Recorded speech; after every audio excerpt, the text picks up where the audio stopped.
Welcome to relax. तो चलिए दोस्तों, आज की कॉमिक्स शुरू करते हैं। आज की कॉमिक्स का नाम है ड्रैकुला बालक। ये एक हॉरर जॉनरे की कॉमिक्स है और ये भूत महल कॉमिक्स का दूसरा पार्ट है।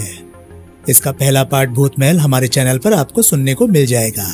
अगर आपने वो नहीं सुना तो पहले आप उसे सुन लें। तो उसकी लिंक आपको ऊपर आई बटन में मिल जाएगी।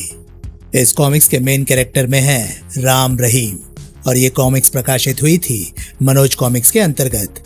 तो चलिए दोस्तों, ज्यादा देरी ना करते हुए शुरू करते हैं इस खौफनाक, खतरनाक और डरावनी कॉमिक्स को, जिसका नाम है ड्रैकुला बालक।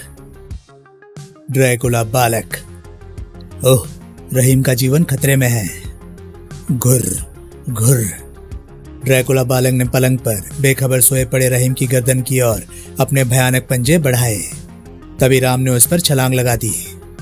हुप हुप, उठापटक की आवाज से रहीम की आंख खुल गई। उफ, इस बार तुम बचोगे नहीं शैतान।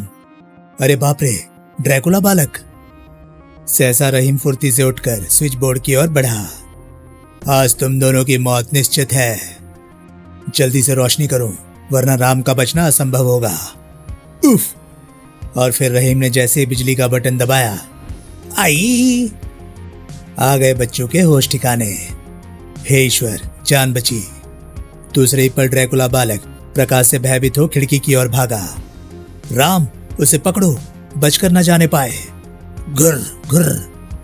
राम उसके पीछे लपका, लेकिन चीखने चिल्लाने की आवाज सुनकर राम के माता पिता दौड़ते हुए वहां पहुंचे।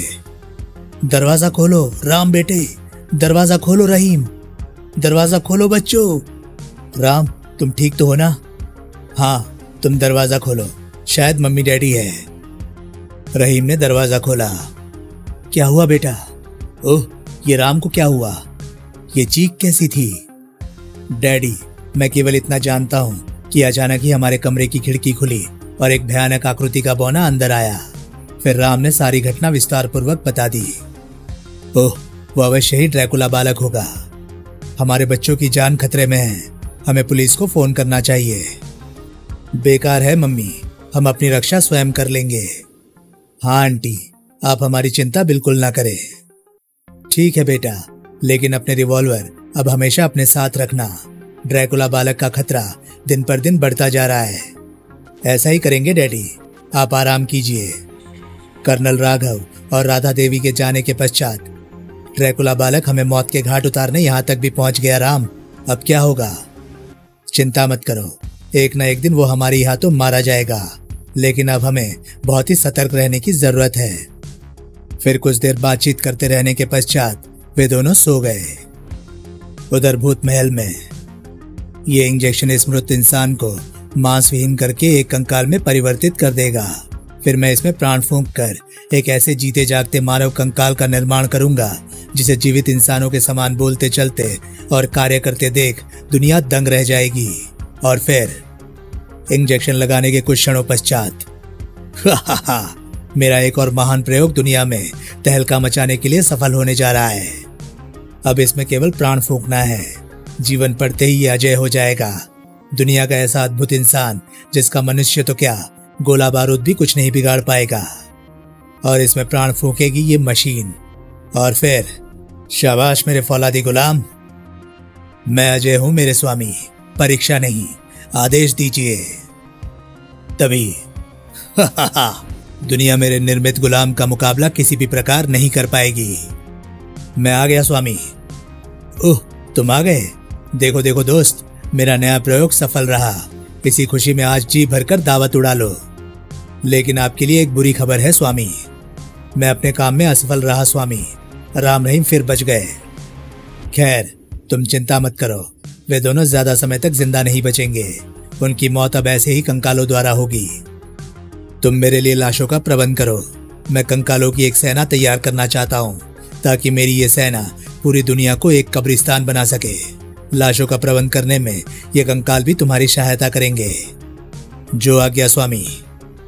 बदला लूंगा, भयानक बदला, ऐसा बदला कि दुनिया मेरे नाम से कांपेगी। अगले दिन सुबह एक पुलिस दस्ता भूत महल पहुंचा। तुम लोग चारों ओर फैल जाओ। Yes sir. भौ भौ। इंस्पेक्टर देव कुछ सिपाहियों को साथ लेकर भूत महल के भीतर प्रविष्ट हुआ। सर, कुत्ते ऊपर की ओर इशारा कर रहे हैं, अवश्य ही कोई खास बात है। हाँ चलो देखते हैं। सावधान, शायद कोई खतरा हो।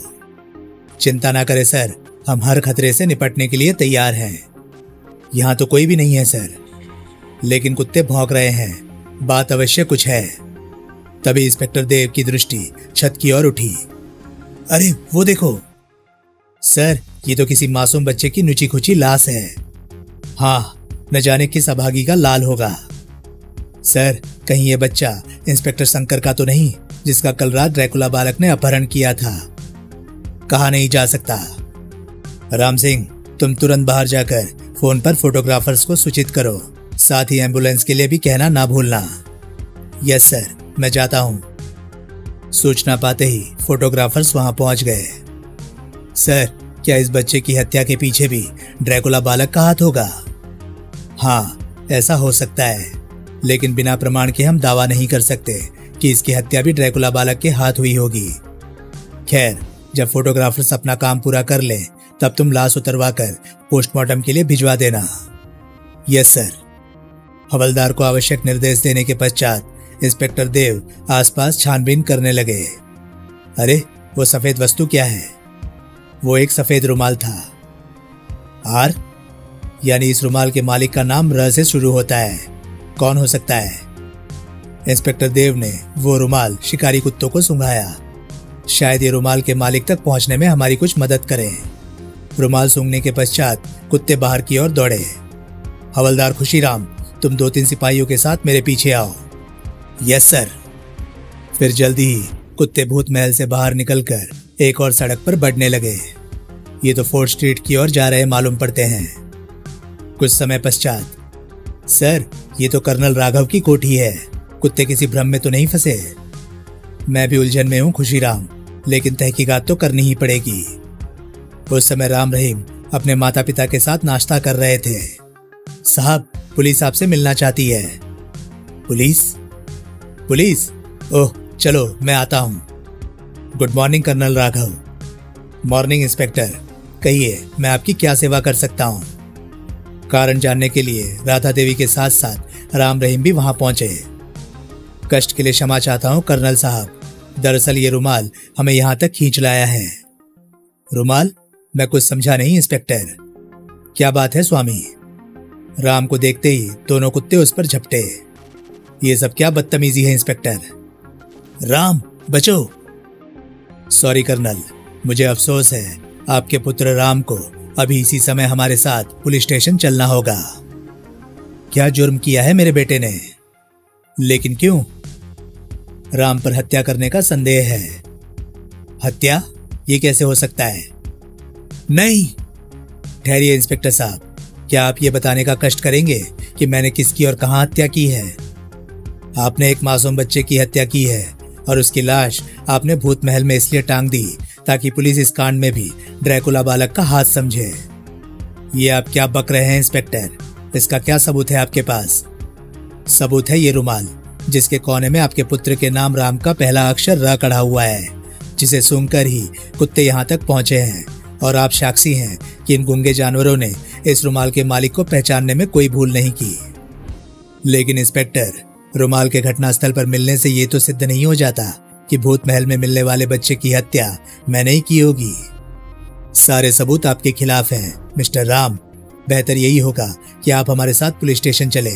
बाकी हत्या आपने की है अथवा नहीं, इसका फैसला अदालत करेगी। यदि ऐसी बात है तो मैं आपके साथ चलने को तैयार हूँ। मैं भी साथ चलूंगा। नहीं नहीं, मेरे बेटे को मत ले जाओ, मेरा बेटा खून नहीं कर सकता। मम्मी, आप चिंता ना करें, मैं शीघ्र ही प्रमाणित कर दूंगा कि हत्या मैंने नहीं की। हाँ राधा, धैर्य से काम लो, कानून को अपना कर्तव्य पूरा करने दो। यदि राम वास्तव में निर्दोष है तो कानून उसके साथ पूरा इंसाफ करेगा। जैसे ही वे लोग कोठी से बाहर निकले, आखिर फंस ही गया भूत महल के चक्कर में। ओह, ये तो वही पागल बुढ़ा है जो हमें भूत महल के गेट पर मिला था। फिर इससे पहले कि राम रहीम उस बुढ़े को रोकने की कोशिश करते, बुढ़ा हंसता हुआ वहां से भाग निकला। कोई नहीं बचेगा, कोई नहीं बचेगा, भूत महल में जाने वाला कोई नहीं बचेगा। कौन था ये? क्या तुम उसे जानते हो? नहीं, कोई पागल लगता है। राम ने जानबूझकर ही असलियत छुपाए रखी। इंस्पेक्टर देव राम रहीम को लेकर पुलिस स्टेशन पहुंचा। बैठो, लेकिन ध्यान रहे जो कुछ मैं पूछूं उसका ठीक ठीक उत्तर मिलना चाहिए। धन्यवाद, कानून की सहायता करके मुझे खुशी होगी। पूछिए, आप क्या पूछना चाहते हैं? और मुझे भी। परंतु इससे पहले कि इंस्पेक्टर देव राम रहीम से कुछ पूछताछ करता, एक अधेड़ किंतु रौबीले व्यक्ति ने भीतर प्रवेश किया। Good noon inspector. कौन है आप और बगैर इजाजत भीतर कैसे आए? अरे चीफ। ओह चीफ। आने वाले व्यक्ति थे बाल सीक्रेट सर्विस के चीफ मुखर्जी। मुझे प्रभात मुखर्जी कहते हैं इंस्पेक्टर, और ये रहा मेरा आइडेंटिटी कार्ड। शुक्र है चीफ आ गए। और परिचय कार्ड को देखते ही, ओह आप? सॉरी सर, मैं अपने व्यवहार पर शर्मिंदा हूं। कहिए, कैसे कष्ट किया आपने? मैं इन दोनों को लेने आया हूं। मुझे कोई आपत्ति नहीं सर, आप इन्हें ले जा सकते हैं। गुड, चलो तुम दोनों मेरे साथ आओ, लेकिन ध्यान रहे कोई चालाकी की तो हाथ पैर तुड़वा बैठोगे। मिस्टर मुखर्जी ने इंस्पेक्टर देव पर यह जाहिर नहीं होने दिया कि राम रहीम उन्हीं के विभाग के डबल सीक्रेट एजेंट 001/2 हैं। पुलिस स्टेशन के बाहर मिस्टर मुखर्जी की कार मौजूद थी। चुपचाप बैठ जाओ, इंस्पेक्टर देव की नजर हम पर है। मेरी सारी मेहनत पर पानी फेर दिया। काश एक बार उनसे पूछताछ करने का मौका मिल जाता, तरक्की निश्चित हो जाती। और मिस्टर मुखर्जी राम रहीम को लेकर वहां से चल पड़े। हाँ, अब बताओ क्या कहानी है? वो तो बताएंगे ही चीफ, लेकिन पहले आप ये बताइए कि हमारे पुलिस स्टेशन में होने के बारे में आपको कैसे जानकारी मिली? इसे मात्र संयोग ही समझो। मैंने तुम्हारे घर फोन किया तो मालूम पड़ा कि तुम्हें किसी हत्या के आरोप में पुलिस ले गई है। तुम्हारे इलाके में यही थाना पड़ता था, लिहाजा मुझे वहां पहुंचने में कोई कठिनाई नहीं हुई। लेकिन आपने हमारी असलियत क्यों छुपाई? ताकि अपराधी ये सोचकर संतुष्ट हो जाए कि तुम दोनों पुलिस के चक्कर में फंस गए हो। तो ये बात थी। ओह। फिर राम ने अब तक की सारी कहानी विस्तार पूर्वक सुना डाली और अंत में बोला, लेकिन चीफ, ये मानना पड़ेगा कि ये कमबख्त ड्रैकुला बालक है गजब का फुर्तीला। हर बार बचकर निकल जाता है, कल रात भी। इसका मतलब ये हुआ कि वो बालक वास्तव में ड्रैकुला बालक के हाथों ही शिकार हुआ है। बातचीत के दौरान ही कार सीक्रेट सर्विस के हेडक्वार्टर में कब प्रविष्ट हुई, इसका उन्हें ध्यान ही नहीं रहा। बिल्कुल चीफ, इसमें शक की कोई गुंजाइश नहीं। हम भूत महल गए थे और वहां से साफ बचकर निकल आए थे। तभी शायद वो हमें अपने लिए खतरा समझ कल रात हमें खत्म करने आया था। संयोग से हम बच गए, वरना। तब एक बात स्पष्ट है कि ड्रैकुला बालक भूत महल में ही रहता है और प्रकाश उसके लिए असहनीय है। मेरे विचार से अब तुम दोनों को बहुत ही सावधान रहने की आवश्यकता है। ड्रैकुला बालक दोबारा भी तुम पर आक्रमण कर सकता है। जी हाँ, आप ठीक कहते हैं। जल्दी वे इमारत के भीतर एक सुंदर सजे सजाए ऑफिस में पहुंचे। आप हमें यहाँ क्यों ले आए चीफ? बैठो, अभी मालूम हो जाएगा। चीफ मुखर्जी ने एक तरफ रखी अलमारी खोली। मैं तुम्हें एक विशेष चीज देने यहाँ लाया हूँ। पता नहीं क्या चीज देना चाहते हैं। वे तो उसमें से कपड़े निकाल रहे हैं। चीफ मुखर्जी ने अलमारी से 2 जोड़ी कपड़े निकाले। ये बुलेट प्रूफ कपड़े हैं। इन्हें पहनने के पश्चात ना तो तुम पर गोलियां ही असर करेगी और ना ही ड्रैकुला बालक के कील जैसे नाखून व शरीर के कांटे ही तुम्हारा कुछ बिगाड़ सकेंगे। निस्संदेह चीफ, ये कपड़े हमारे लिए बहुत ही उपयोगी सिद्ध होंगे। वाह। अब ये केस तुम दोनों के सुपुर्द है राम। तुम्हें ड्रैकुला बालक के आतंक को जल्द से जल्द खत्म करना है। लेकिन यह हत्या का मामला, मेरी गिरफ्तारी के बारे में आप उच्चाधिकारियों को क्या जवाब देंगे? उसकी तुम चिंता ना करो, सब कुछ मुझ पर छोड़ दो और निश्चिंतता से अपना काम करो। ओके चीफ, हमें इजाजत दीजिए। उधर लगभग आधी रात को कब्रिस्तान में काले रंग की एक बड़ी सी गाड़ी आकर रुकी। जल्दी उतरो। गाड़ी से कुछ भूत प्रेतों जैसे सफेद पोश और ड्रैकुला बालक बाहर निकले। भीतर पहुंचो और सभी ताजी गड़ी लाशों को खोद निकालो, जल्दी। जो आज्ञा। सफेद पोश कंकालों ने द्वार खोला। द्वार खुलने की आवाज सुनकर भीतर बैठा चौकीदार चौंका। कौन हो सकता है? शायद फिर कोई नया मुर्दा। फिर टॉर्च संभालकर चौकीदार द्वार की ओर बढ़ा। तभी कौन? भूत! सफेद पोशों ने जैसे ही अपने भयानक हाथ चौकीदार की गर्दन की ओर बढ़ाए, भयभीत चौकीदार ने भागना चाहा। नहीं, बचाओ! परंतु वो भाग नहीं सका। ड्रैकुला बालक ने अपने भयानक पंजों से उसकी गर्दन दबोच ली और अपने पैने दांत उसकी गर्दन पर टिकाकर उसका खून चूसने लगा। और जब वो चौकीदार का खून चूस चुका, चलो जल्दी अपना काम पूरा करो, तब तक मैं इसे गाड़ी तक पहुंचाता हूं। ठीक है ड्रैकुला, चलो जल्दी से सारी ताजी कब्रें खोद डालो। सफी सफेद पोश ताजी ताजी कब्रों को खोदने में जुट गए। कुछ समय पश्चात सारी ताजा लाशें हमने निकाल ली है। जल्दी करो, लाशों को पिछले हिस्से में डालो और निकल चलो यहाँ से। स्वामी हमारा इंतजार कर रहे होंगे। ड्राइवर, गाड़ी सीधे भूत महल के पिछले हिस्से की ओर ले चलो। हम सुरंग के रास्ते भूत महल में प्रविष्ट होंगे। सामने से जाने में खतरा हो सकता है। जो आ गया ड्रैकुला। जल्दी ही गाड़ी भूत महल के पिछवाड़े के जंगल में जाकर रुकी और मेरे पीछे आओ। भूत महल तक पहुंचने का दूसरा गुप्त रास्ता। चलो आओ। अंतिम व्यक्ति नीचे उतरने के बाद द्वार बंद कर दो। जब वे लोग सुरंग के रास्ते भूत महल के एक अंडरग्राउंड तहखाने में पहुंचे। मुर्दे ले आए? शाबाश, अब ये मेरी कंकाल सेना में शामिल हो जाएंगे। उसके बाद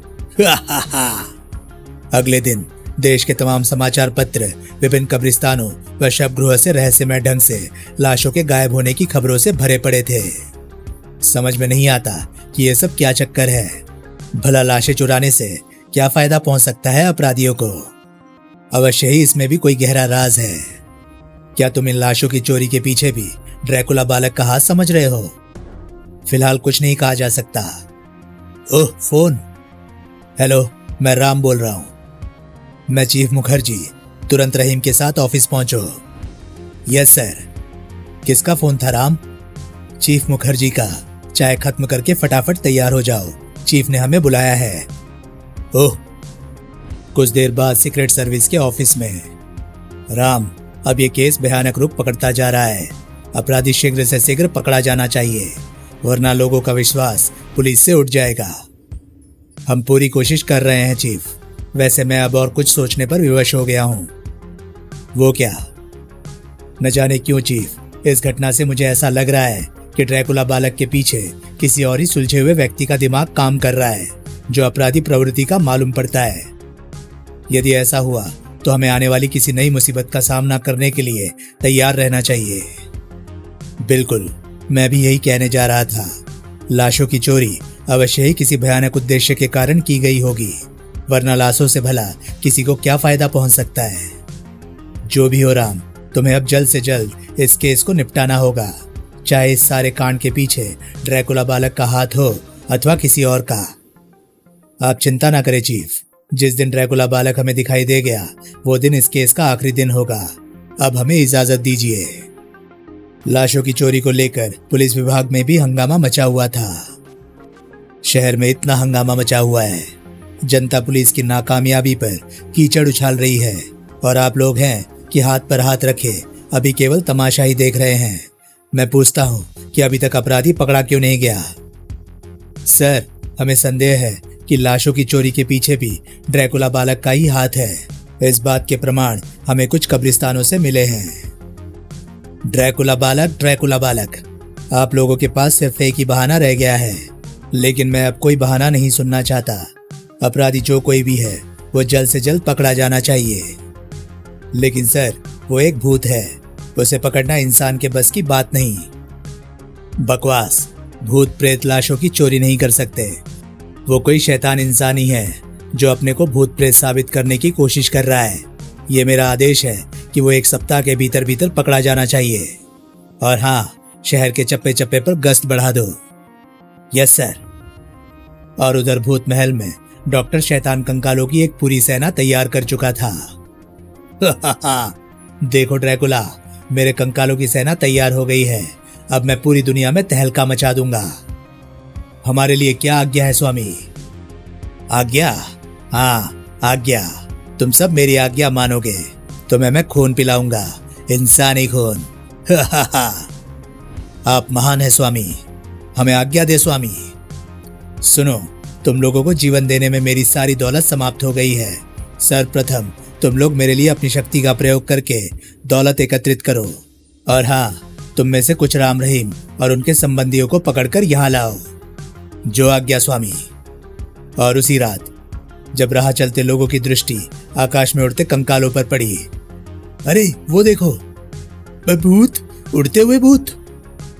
उड़ते हुए कंकाल एक बैंक के सामने पहुंचे। भागो भूत, भागो भागो। ठहरो, भागो मत। ये भूत वूत कुछ नहीं, किसी अपराधी का वैज्ञानिक चमत्कार है। शायद ये बैंक लूटना चाहते हैं। पोजीशन ले लो। ऑफिसर के आदेश पर सिपाहियों ने हवा में उड़ते कंकालों पर फायरिंग करनी आरंभ कर दी। फायर! परंतु गोलियों का उन कंकालों पर कोई प्रभाव नहीं पड़ा। ओह, इन पर तो गोलियों का कोई प्रभाव नहीं पड़ रहा।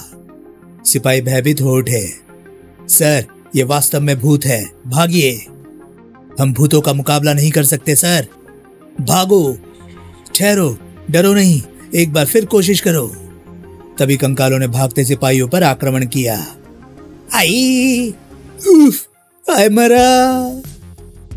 एक कंकाल पुलिस ऑफिसर की ओर बढ़ा। हे प्रभु, रक्षा करना। और फिर आई! उसके बाद चलो, अब देर न करो, भीतर घुसो और सारा धन समेट लो। बैंक के भीतर प्रविष्ट हो उन कंकालों ने बड़े बड़े थैलों में तिजोरियों का माल भरना आरंभ कर दिया। जल्दी करो, लेकिन माल बचना नहीं चाहिए। स्वामी को धन की बहुत जरूरत है। कंकालों का एक दूसरा दल शहर के प्रसिद्ध जौहरी बाजार में पहुंचा। कंकालों ने जौहरी बाजार को लूटना शुरू किया। ओह, अद्भुत! स्वामी इन्हें देखकर प्रसन्न होंगे। वाह, सोने के गहने! स्वामी प्रसन्न होकर इंसानी खून पिलाएंगे। कुछ कंकाल राम रहीम की कोठी पर भी पहुंचे। तुम दो भीतर जाओ। यदि राम रहीम को पकड़ पाने में सफल ना हो पाओ तो किसी तरह उन्हें कोठी से बाहर निकलने पर मजबूर करना। ठीक है। दोनों कंकाल राम रहीम के शयन कक्ष की खिड़की के निकट पहुंचे। दोनों गहरी नींद में सो रहे हैं। खिड़की का शीशा तोड़कर भीतर घुसो। खिड़की का शीशा तोड़कर उन्होंने खिड़की खोली और ध्यान से आहट न होने पाए। परंतु दूसरे कंकाल के कूदने से हुई मध्यम सी आहट से ही राम की आंखें खुल गई। रहीम, सावधान! या खुदा! राम ने बिजली की सी फुर्ती के साथ अपना रिवॉल्वर निकालकर उन दोनों कंकालों पर फायर किया। ओह, ये तो भूत प्रेत मालूम पड़ते हैं। लेकिन कंकालों पर गोलियों का कोई प्रभाव नहीं पड़ा। इन पर तो गोलियों का असर ही नहीं हो रहा। रिवॉल्वर भी खाली हो चुकी है। कहीं इनके शरीर पर बुलेट प्रूफ कंकाल जैसी पोशाक तो नहीं? फिर खाली रिवॉल्वर फेंककर राम ने उन पर छलांग लगाई। ओह, ये तो फौलाद के बने लगते हैं।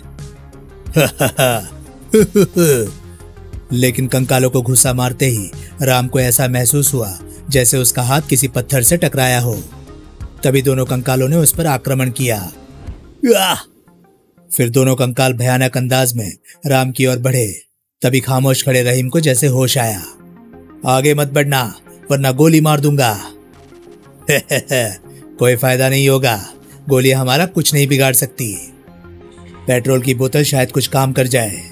फिर जैसे ये कंकाल रहीम की ओर बढ़ा और दूसरा राम को उठाने झुका, राम को उठाने वाला कंकाल पेट्रोल से सारोबार हो गया। और ठीक उसी समय राम को खतरे में समझ रहीम ने फुर्ती से पलटकर उस पर फायर झोंक दिया। मैं तुम्हें जिंदा नहीं छोड़ूंगा। परिणाम आश्चर्यजनक निकला। अपने साथी का हश्र देख दूसरे कंकाल ने भयभीत हो खिड़की की ओर छलांग लगाई। राम, वो भाग रहा है, पकड़ो उसे। ठीक है, मैं उसके पीछे जा रहा हूं, तुम यहीं रहना। दूसरे कंकाल के पीछे पीछे राम ने खिड़की से छलांग लगाई। लेकिन जैसे ही वो दूसरी ओर पहुंचा, धड़ाक! राम पर वार करने वाले कंकाल के अन्य साथी थे। तुम दो इसे लेकर स्वामी के पास पहुंचो, बाकी मेरे साथ आओ। बहुत अच्छा। इधर कमरे के भीतर। हे भगवान, ये क्या? क्या बात है बेटा? मैं कुछ नहीं जानता अंकल, सिवाय इसके कि ये कंकाल मानव हमें मारने आए थे। राम इसके दूसरे साथी के पीछे गया है। तभी खबरदार, अपने स्थान से हिलने की कोशिश मत करना। वरना मारे जाओगे।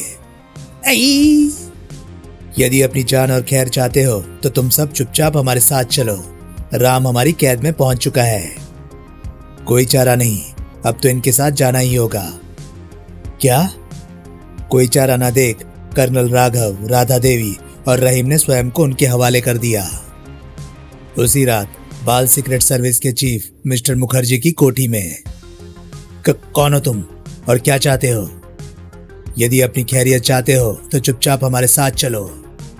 उधर भूत महल में हम सफल रहे स्वामी, पूरे शहर की दौलत आपके कदमों में है। शाबाश मेरे गुलामों, आज मैं तुम्हें जी भरकर इंसानी खून पिलाऊंगा। तभी एक अन्य कंकाल भीतर प्रविष्ट हुआ। स्वामी की जय हो, हम आपके सारे दुश्मनों को पकड़ लाए। शाबाश, वास्तव में आज की रात हमारे लिए बहुत ही शुभ है। इन्हें बांध दो, मैं अभी आता हूं। जब राम को होश आया, राम तुम ठीक तो हो ना? मैं बिल्कुल ठीक हूं, आप लोग मेरी चिंता ना कीजिए और ये बताइए कि हम इस समय कहां और किसके कैद में हैं। उसी समय डॉक्टर शैतान ड्रैकुला बालक और कुछ कंकालों के साथ हॉल में प्रविष्ट हुआ। महान स्वामी जिंदाबाद। आखिर तुम सब फंस ही गए। तो मेरा संदेह ठीक ही निकला।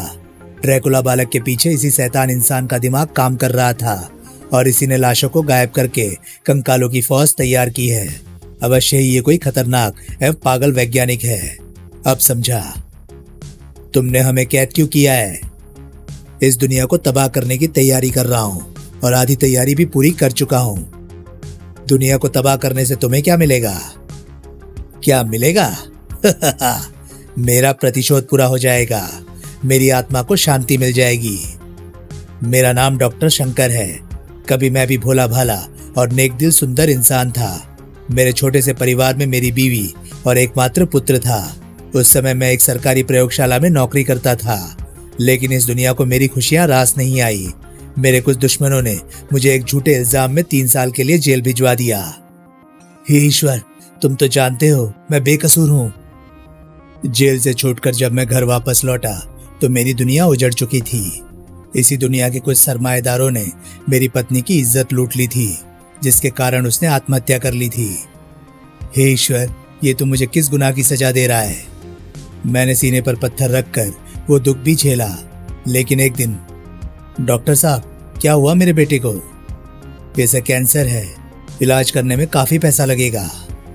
मैंने डॉक्टर के लाख हाथ पैर जोड़े, लेकिन उसका दिल नहीं पसीजा। मेरे बेटे को बचा लीजिए डॉक्टर साहब, मैं आपकी पाई पाई चुका दूंगा। केवल बातों से इलाज नहीं होता शंकर। यदि अपने बेटे की जिंदगी चाहते हो तो फीस का इंतजाम करो। और फिर एक दिन बिना इलाज और दवा दारू के मेरे बेटे ने दम तोड़ दिया। मेरे बेटे, मेरे लाल, मुझ गरीब को माफ कर दे, मैं तुझे बचा नहीं सका। मैंने बेटे की मौत भी सीने पर पत्थर रखकर झेल ली और एक नई नौकरी पर लग गया।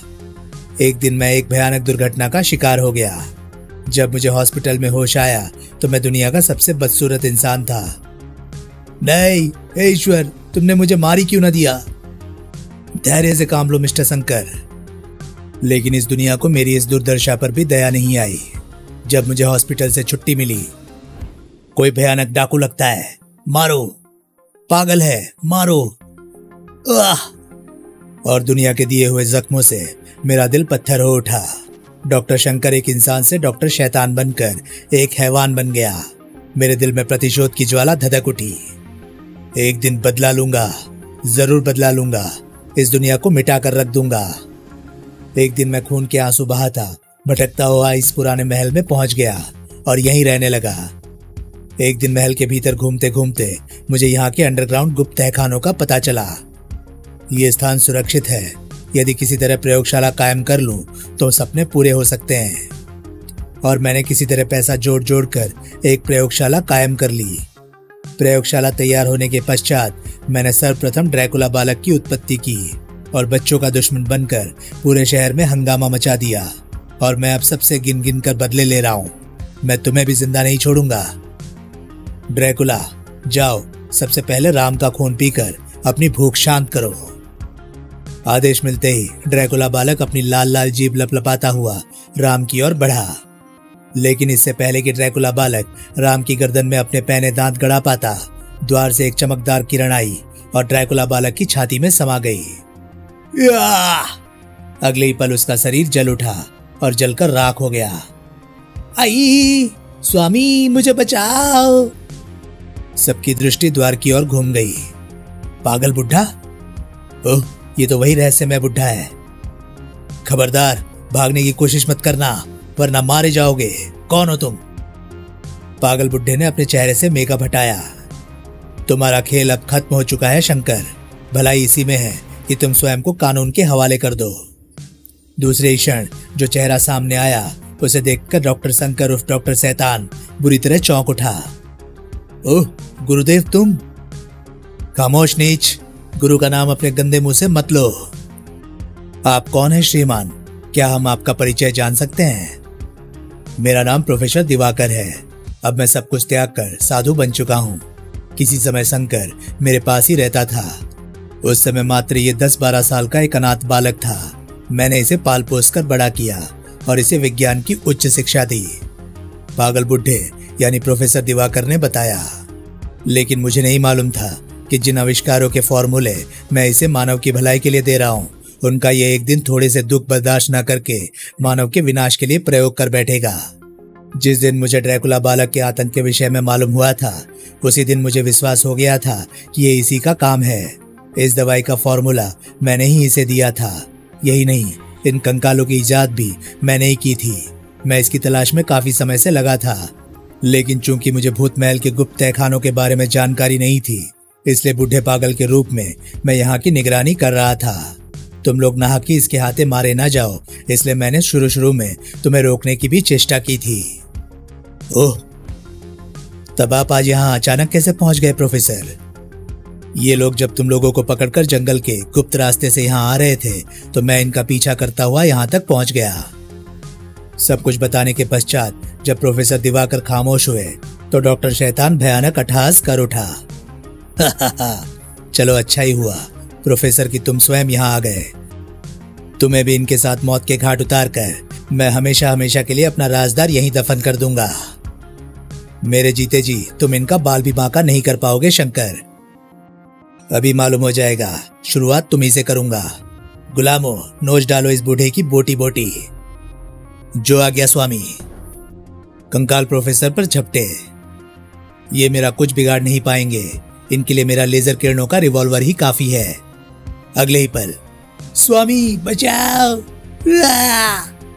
अपने कंकालों को आग में जलकर भस्म होते देख डॉक्टर शैतान एकाएक बुरी तरह भयभीत हो उठा। भागने की कोशिश मत करना शंकर।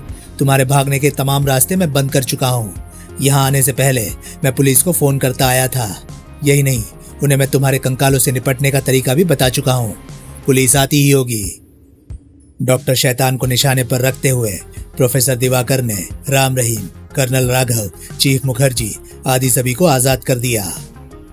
राम रहीम, तुम्हारा मुजरिम तुम्हारे सामने है। गिरफ्तार कर लो इसे। अभी लीजिए professor uncle. Ram Rahim doctor शैतान की ओर लपके। वहीं ठहर जाओ। यदि आगे बढ़े तो अपनी माँ और अन्य से हाथ धो बैठोगे। ओह नहीं। शंकर, राधा बहन को छोड़ दो। तुम यहाँ से बचकर नहीं जा पाओगे। नहीं, इस औरत के रहते मेरा कोई कुछ नहीं बिगाड़ सकता। स्वामी, पुलिस ने आक्रमण कर दिया है। ओह, मुकाबला करो और खत्म कर दो उन्हें। जो आ गया। डॉक्टर शैतान का ध्यान कंकाल की ओर आकर्षित देख राम ने गजब की फुर्ती के साथ उस पर छलांग लगा दी। और प्रोफेसर दिवाकर ने आने वाले कंकालों पर किरणें छोड़ी। आई, अब बचकर कहां जाओगे शैतान। धड़ाक।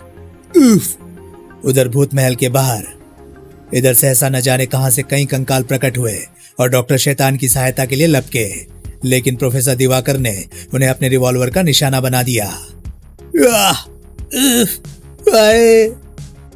तभी मार खाते डॉक्टर शैतान ने राम पर घूंसे से जबरदस्त प्रहार किया। उफ! और फिर तेजी से दीवार पर लटकी तलवार के पास पहुंचा। ओह, वो राम को मारने जा रहा है। रहीम ने लपक कर अपने पैरों के पास पड़ा चाकू उठा लिया। रहीम का निशाना अचूक था। खचाक! आई! पुलिस ने भूत महल पर कब्जा कर लिया और इस तरह डॉक्टर शैतान की मौत के साथ ही शहर पर छाया ड्रैकुला बालक और कंकालों का आतंक भी समाप्त हो गया। अब तो आप सारी हकीकत जान ही चुके हैं इंस्पेक्टर साहब, अतः आप अपनी कागजी कार्रवाई पूरी कीजिए और हमें विदा कीजिए। मुझे अफसोस है कि मैंने आपको गलत समझा। प्रोफेसर अंकल, आप भी चलिए ना इस खुशी में हमारे घर। आपके लिए हम एक शानदार दावत का इंतजाम करेंगे। नहीं बेटे, मुझ साधु का अब दावत से क्या वास्ता। तुम लोग जाओ और आनंद पूर्वक रहो। अगले दिन राम रहीम के कारनामों की अखबार में भूरी भूरी प्रशंसा छपी और उसी दिन शाम को एक विशेष समारोह में स्वयं गृह मंत्री ने अपने हाथों से राम रहीम को उनकी बहादुरी के लिए विशेष चक्र प्रदान किए। तुम्हारा ये कारनामा भारत की जनता हमेशा याद रखेगी। राम रहीम जिंदाबाद। तो दोस्तों, ये थी ड्रैकुला बालक कॉमिक्स की कहानी। ये कॉमिक्स आपको कैसी लगी प्लीज कमेंट सेक्शन में अपनी राय मुझे जरूर बताएं। और हाँ, अगर आपको मेरे वीडियोस पसंद आ रहे हैं तो प्लीज उन्हें लाइक करें और चैनल को सब्सक्राइब करें, क्योंकि मैं ऐसे कंटेंट लाता रहता हूँ। तो चलिए दोस्तों, मैं मिलता हूँ अब आपसे अगली वीडियो में।